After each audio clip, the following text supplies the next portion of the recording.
Pessoal, tudo bem? Tá começando mais um Café com Palavra. Hoje com a minha esposa, uma convidada especial, né? A parte de hoje que vai dar a palavra. Creio que vai ser uma palavra bem poderosa e creio que vai falar muito com você nesse dia, nessa segunda-feira, tá bom? Que Deus te abençoe. Boa tarde, pessoal, tudo bem? Como ele falou, né, meu amorzão, nós estamos aqui unidos por Deus há 8 anos. Somos pais do Davi Lucas, que agora está na escola. Mas nesses 8 anos, muitas águas rolaram, muita coisa se passou. E quem nos conhece de verdade, quem acompanha a nossa história, sabe o quanto nós lutamos para estarmos aqui hoje, onde nós estamos, na presença do Senhor. O quanto foi luta diária, o quanto foi renegar a carne, não é não? E hoje nós chegamos num nível que a gente automaticamente pensa, medita e um ensina o outro a palavra de Deus. E é isso que nós desejamos para muitos casais aí, né? Que você chegue num nível de você automaticamente na sua vida ministrar a palavra do nosso Senhor sobre a vida do seu cônjuge. E acredito que foi isso que aconteceu no nosso casamento. O Liverton já falou algumas coisas sobre a vida dele, sobre o passado dele. E começou primeiro com a mudança, né? Primeiro pedi para que Deus me mudasse, porque eu era meio Pedro, né? Queria arrancar a orelha, as coisas na espada. E aprendi a ir para a palavra de Deus. E hoje o Liverton está aqui, no nome de Deus. E eu honro muito ele. E agradeço muito a Deus a mudança que ele fez. E hoje não foi diferente, né, amor? A gente estava aqui conversando sobre a palavra de Deus. E aí eu fui para o meu quarto. E Deus começou a falar comigo. Eu voltei, peguei a minha Bíblia. Minha Bíblia aqui, de guerra. Vocês podem ver, a Bíblia de guerra ela é toda marcada, né? Ó, a minha aqui, ó, não sei se dá para vocês verem, tá toda arriscada. Deus começa a me dar a palavra, começa a riscar na Bíblia mesmo. E aí, eu comecei a meditar sobre algumas coisas, né? O que mais nós vemos hoje, eu não vou dizer que é errado, mas nós não podemos entender que a Bíblia, a palavra de Deus, ela seja só mansidão. Embora mansidão seja um dos frutos do Espírito. A Bíblia ela vai nos ensinar por meio dos profetas que existe um tempo para tudo. Tem um tempo que você vai ter que chegar e dar uma chacoalhada. Tem um tempo que você vai ter que chegar com mansidão e com paciência e ensinar as pessoas sobre Deus. E tem um tempo que você vai ficar calado e vai esperar Deus agir. Mas o que chama muita atenção em mim, dentre muitos profetas, é a vida de Elias. Porque Elias, ele era um cara que Deus chamou para briga. Ai, nossa, Patrícia, mas Deus chamou para briga? Deus chamou para briga. Olha, eu acredito que Deus, quando falou assim, eu vou fazer Elias, ele chamou Elias como profeta para chamar a atenção do povo. Para trazer o povo que tinha se desviado. Porque Elias, ele chega lá na história da Bíblia, ele chega na presença de Acabe, que é um rei que se desviou. Ele era um rei que veio da presença do Senhor, mas por se associar e casar com alguém que não seja da presença do Senhor, ele se desviou. Ele permitiu que dentro do povo de Deus entrasse a idolatria, entrasse a religião falsa, entrasse a imoralidade. E então, Elias, ele veio para confrontar Acabe. E muitas vezes quando você vê o livro de 1 Reis, você vai ver que Elias chega sem medo nenhum, com toda a coragem que Deus deu para ele, porque não era Elias a carne, era Elias o homem de Deus. E fala para Acabe, você é falso. Olha o que você fez com o povo de Deus. Isso não é para fazer. Ele não veio para massagear o ego de ninguém. Elias veio para confrontar. E é isso que me chama a atenção em Elias. Como em outros profetas que veio para anunciar a vinda de Jesus, nenhum profeta veio na Bíblia para subir a autoestima de ninguém. Eles vieram ungidos por Deus para falar o que tinha que falar e pronto. E Elias era esse. Ele chegou para Jezabel, que era a rainha que todo mundo temia porque matava as pessoas, e falou: não, você é adúltera, você isso. Porque Deus tinha instituído ele para arrumar toda a bagunça que Acabe, como rei, como alguém que conhecia a palavra de Deus, permitiu que acontecesse.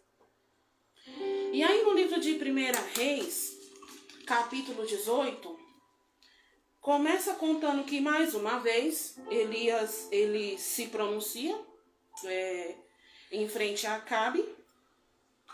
E acontece toda uma situação, quando você for ver lá o capítulo 18, que Elias acaba sendo o único profeta, o único servo de Deus que se mantém contra Acabe, mas firme contra a palavra, a favor da palavra de Deus. Porque aí no versículo 21, Elias ele fala assim, ó, 1 Reis 18, 21. Então Elias se chegou a todo o povo e disse: até quando cocheareis entre dois pensamentos? Ou seja, é a mesma coisa que Jesus disse, né? Por que vocês estão comendo em duas mesas? Então, Elias chegou para o mensageiro de Acabe, para todo o povo ali reunido e falou: até quando vocês vão ficar em dois pensamentos? Se o Senhor é Deus, então seguir. Mas se o seu Deus é Baal, então siga. Porém, o povo nada respondeu.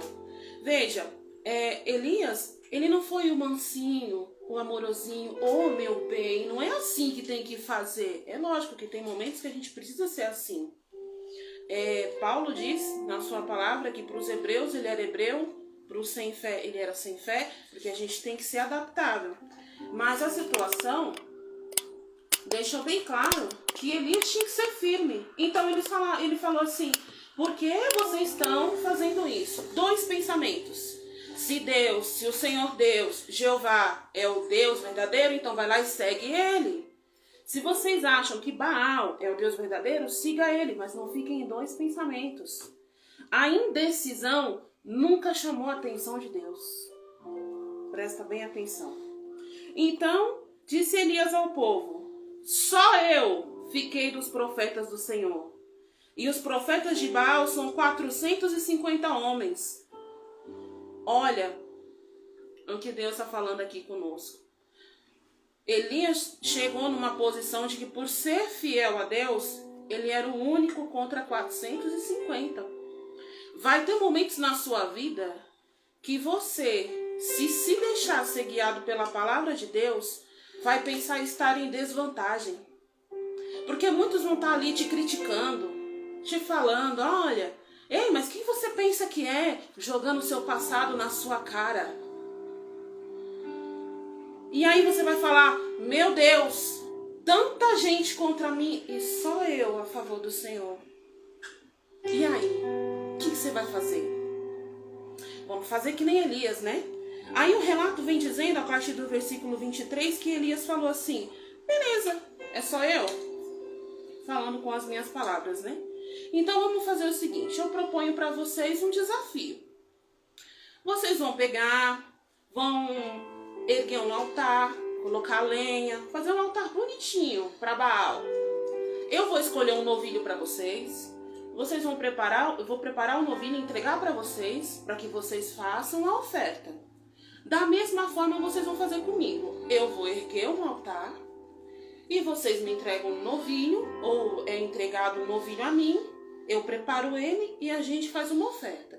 Só que não coloque fogo no altar. Não é para vocês colocarem fogo. Se o seu Deus realmente é o verdadeiro, na hora que você colocar o novilho lá no altar e você rogar ao seu Deus, ele vai lançar fogo do céu e consumir esse sacrifício. Aí você vai ver lá no relato que, 450 homens, né? Contra só Elias. eles achavam que eles estavam com a verdade. Porque a gente, quando tá cego, é assim. A gente acha que a verdade está com a gente e que quem é realmente verdadeiro tá sempre errado. E aí a gente quer ser o peito de aço para fazer tudo. E aí o povo foi lá, os 450 de Baal, fizeram aquele altar, coisa mais linda. E aí Elias foi bem educado porque ele permitiu que primeiro eles fizessem. Eles foram lá, fizeram todo a preparação, fizeram um altar, tomaram o novilho que foi dado para eles e começaram a invocar. Isso era de manhã bem cedinho. A Bíblia diz que era bem cedo. E eles começaram, os 450 servos de Baal, a invocar o nome do Deus deles. Você é o Deus verdadeiro, acende esse altar. Acende esse altar.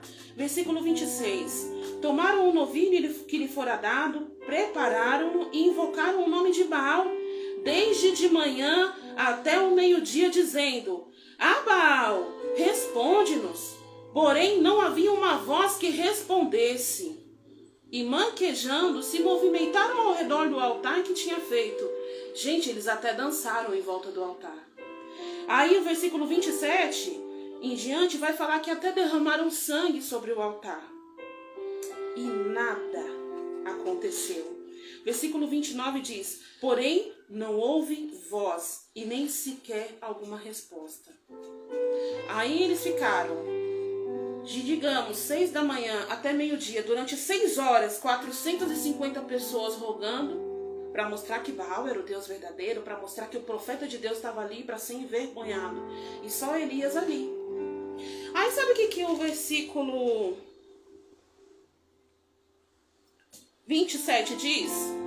Elias zombava deles, dizendo: clame em voz alta. Talvez ele esteja meditando e não esteja ouvindo vocês. Olha que desaforado, né? Olha que desaforado. É por isso que Elias chama muito a minha atenção, porque, assim, modéstia à parte, me vejo muito nele. O temperamento dele. Olha que desaforado. Então, gente, clama mais alto aí, ó. Ele não tá ouvindo, meu. E eles clamavam, dançavam em volta, derramaram sangue e nada. Nada. Daí o que aconteceu? No versículo 36 em diante, o que vai acontecer? Elias vai falar assim: agora já chega, já deu o tempo de vocês. Agora é minha vez. Aí ele vai lá e prepara o altar, faz um cavadinho em volta do altar, uma Bíblia chama de rego. E ele, por pura sabedoria, por saber quem era o Deus que ele seguia, ele pediu que as pessoas que os árbitros estivessem lá enchessem vasos de água e jogassem água sobre a lenha, jogassem água sobre o altar. E não precisa ser muito estudioso para saber que madeira molhada não pega fogo. Então, quando estava tudo encharcado de água, que a água se esparramava, a Bíblia diz que a água se esparramava, ele colocou o novilho e ele começou a clamar. Mas ele clamou por 6 horas? Não! A Bíblia diz assim, que ele falou: responde-me, Senhor, para que este povo saiba que tu és o Senhor, o Deus verdadeiro, e que a ti fizeste retroceder o coração deles. 1 minuto, gente. 1 minuto de pedido. Então caiu fogo, versículo 38, caiu fogo do Senhor e consumiu o holocausto, consumiu a lenha e as pedras e a terra, e ainda lambeu a água que estava no rego. Presta atenção, o altar que os servos de Baal, os 450 fizeram, não tinha água, a lenha estava sequinha, e eles clamaram, e não foi respondido. E aí eu me lembro da palavra de Salmos, quando diz que as imagens têm ouvido, mas não ouvem, têm boca, mas não falam, têm olhos, mas não enxergam. Mas quando Elias fez 1 minuto de clamor e encheu tudo de água para mostrar quem era Deus, qual é o poder de estar com Deus, o fogo consumiu tudo. E aí o relato vai dizer que todos os que estavam lá prostraram-se por terra e reconheceram que Deus era o verdadeiro Deus. E o relato também diz que Elias levou todos os servos de Baal até o ribeiro de Quizon e matou os 450 servos de Baal. Ai, nossa! Um servo de Deus fez isso? Fez. Ele provou por A mais B que existe um Deus verdadeiro, que com 1 minuto de clamor você tem poder para derrubar 450 demônios contra você. Isso é fé, isso é integridade com Deus. E não precisa ser só mansinho o tempo inteiro. Você também tem autoridade, porque ela é dada para você. Se você tem uma unção e uma comunhão com Deus, aquela amizade com Deus, Ele vai falar, você é representação minha aqui na terra. E se Ele falar, vai, vai! E aí, o que é interessante de Elias é assim, gente, ele era o cara. Ele, para mim, era o cara mais corajoso. Jesus era corajoso? Muito. Mas ele recebeu uma bênção de Deus que poucos na Bíblia só vai dizer que Enoque recebeu. Ele fez tudo isso aqui. Aí no versículo 19, vai dizer que até um homem tão corajoso, até um homem tão servo de Deus, passou por um momento de medo. Porque quando Jezabel soube que ele tinha feito isso, ela falou para ele ali no versículo 2 do capítulo 19, se até amanhã, essa hora, você estiver vivo, eu mesmo vou te matar. Ela deu 24 horas para ele. Falou, em 24 horas eu vou te matar. E aí o que ele fez? Ele fugiu, ele ficou com medo. Só que Deus, ele é um Deus tão maravilhoso que ele não desiste da gente. Ele não desiste da gente. Presta atenção no que eu vou te falar. Se você tem um chamado, e tenho certeza que você tem, se Deus vê em você coisas que as pessoas não veem, até mesmo no momento de medo, Ele vai atrás de você. Ele não vai deixar. Porque aí quando Elias fugiu, ele deixou o servo num lugar seguro e fugiu. A Bíblia vai dizer que ele andou tanto que ele sentou embaixo de um pé de zimbro e começou a clamar a Deus. Deus, me mata! Me mata, Deus, porque eu fiz tudo aquilo que o Senhor pediu para mim fazer, mas aí a Jezabel mandou me matar. Então, me mata. É como se ele falasse assim, eu não aguento mais. Eu não aguento mais. É muita perseguição, é muita prova, é muita coisa acontecendo. A minha carne está gritando. Então, eu quero morrer. Quem nunca fez isso na vida? Diz aí pra mim alguém aí. Depois comenta aí. Quem nunca pediu pra Deus, Deus, se eu tô passando por isso, é melhor que eu morra. Eu já falei isso muitas vezes. Só que aí sabe o que acontece? Deus arma todo um esquema, toda uma situação e mostra pra você por A mais B o porquê que você não morreu ainda. Porque aí, o que vai acontecer? Elias pegou no sono e quando ele acordou, que ele olhou para os pés dele, tinha ali 2 anjos que trouxe água cristalina e assou pães para ele. Ele sentou, ele comeu, os anjos estavam lá para fortalecer Elias. Ele estava com medo porque 24 horas ele ia morrer, segundo o que Jezabel diz. E aí ele começou a se afligir, o espírito dele, a alma dele começou a ficar aflito e ele pediu a morte. E aí o que Deus falou? Peraí que eu vou mandar 2 anjos para te fortalecer. Ele comeu um pão tão maravilhoso, que eu que fiz tanto pão para vender não achei essa receita ainda. Sabe por quê? Ele comeu esse pão, ele bebeu essa água e o anjo falou, vai, o seu caminho é longo. E ele andou por 40 dias e 40 noites sem parar. Maluco, que pão é esse?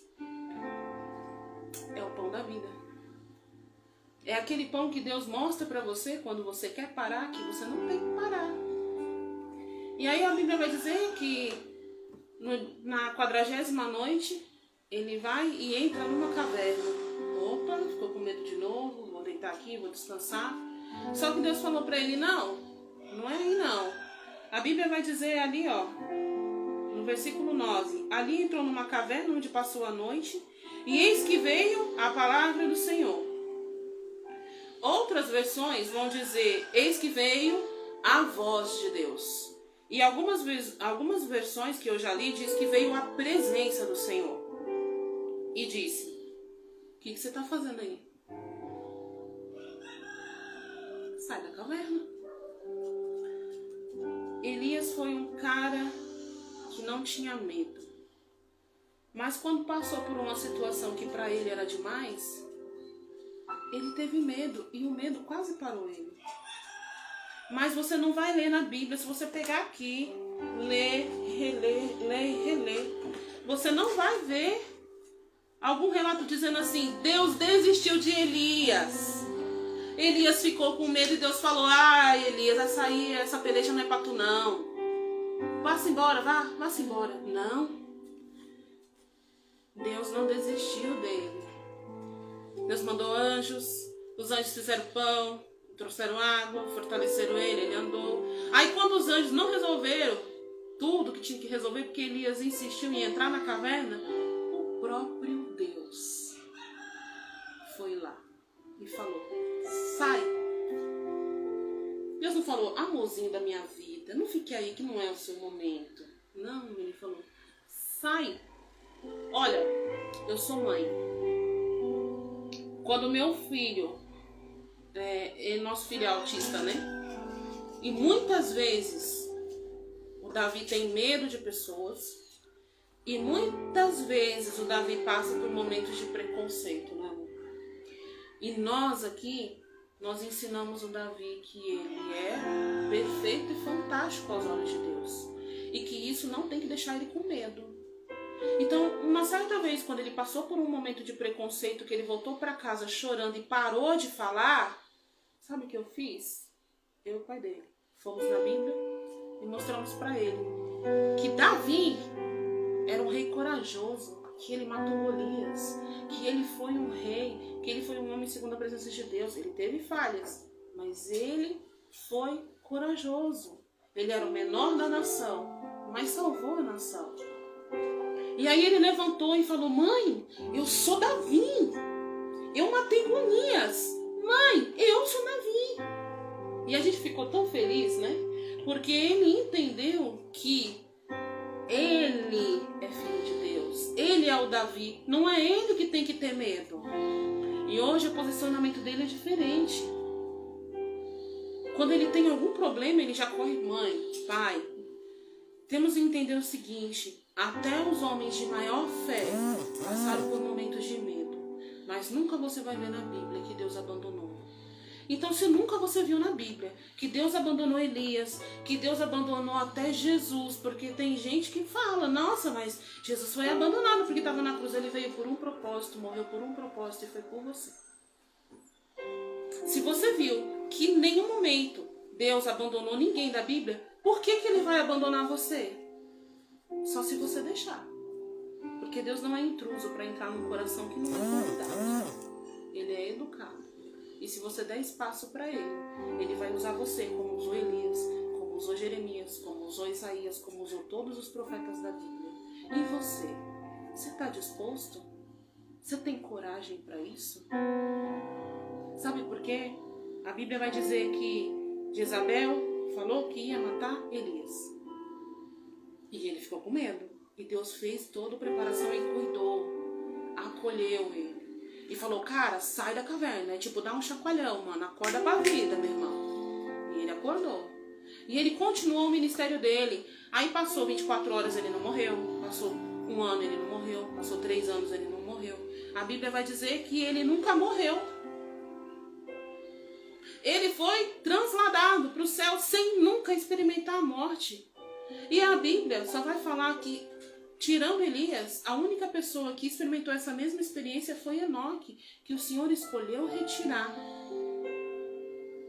Meu, que legal. Quando um dia eu me encontrar com Elias, eu vou falar, cara, que da hora. Você não sabe o que é morrer. Então, se Deus não desamparou ninguém da Bíblia, e a Bíblia diz que Deus não é homem para que minta, por que Ele vai abandonar você? É você que está com medo. É você que está deixando o medo tomar conta de você. O medo derruba e mata a fé das pessoas que permitem que ele tome conta. E aí? Como é que está seu coração? Seu coração está aberto para a palavra de Deus? Mas é aberto inteiramente? Você quer realmente que Deus tome conta de você? Que nos momentos de dor Ele mande pessoas representando anjos para cuidar de você? Você quer realmente falar da palavra de Deus para as pessoas sem medo como Elias? E aí? Você quer ser abençoado como ele? Então tome partido dele. Pega esse medo que está dentro de você, essa vontade de se matar, essa vontade de morrer, e lança lá. A Bíblia diz que quando você lança os seus fardos sobre Deus, Ele te sustenta. Tem coisas que não é para você, então você começa a fazer assim, ó. Isso daqui não é meu, é seu, Deus. Porque quando você começa a se limpar, e olha que é isso que eu estou fazendo. Quando você começa a se limpar, resguardar o seu coração e entender que não é sobre pessoas, é sobre Deus, tudo fica mais leve. Você vai ter a coragem necessária para falar para aquela pessoa que tanto fala, ah lá o crentinho, ó lá o Jeovazinho, de falar, eu sou mesmo, muito obrigado. E você também pode ser, porque você não é feliz, mas eu sou. Seja como Elias, não tenha vergonha, deixa Deus trabalhar. E hoje eu peço para que isso aconteça na sua vida, para que você dê espaço para se tornar um Elias de Deus aqui na terra. Porque quem sabe quando você se encontrar com ele, você falar, ei Elias, que da hora, ele falar assim, mano, eu vi você, hein? Tu também não foi diferente não. Porque a Bíblia diz que a nossa luta não é contra carne, é espiritual.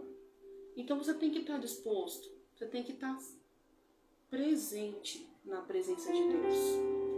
Então eu oro para que Deus faça isso na sua vida e para que você se permita ser usado por Deus. Eu escolho crer a todo tempo. Ai, está no momento difícil, ai, está no momento de dor, eu escolho crer a todo tempo. O processo é necessário para se viver um propósito. Ninguém chega lá no topo sem ter se machucado antes.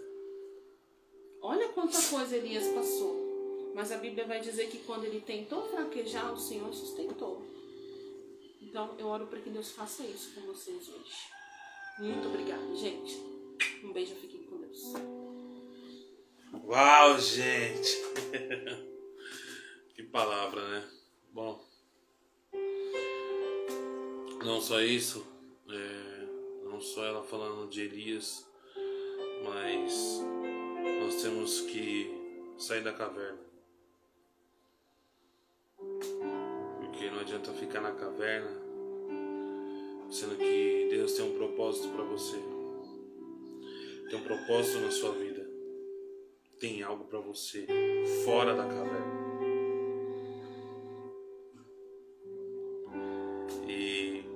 Creio que essa palavra venha ficar no seu coração, venha te incentivar, que venha te motivar e que venha trazer clareza, né? E a transparência para você. Esse é um reino. Isso é a igreja. Somos nós, em movimento. Tem igreja física, tem a igreja física, mas também tem a igreja em movimento. E nós somos ela. Somos o reino em movimento. Que Deus te abençoe nesta tarde. Fique com Deus e até a próxima.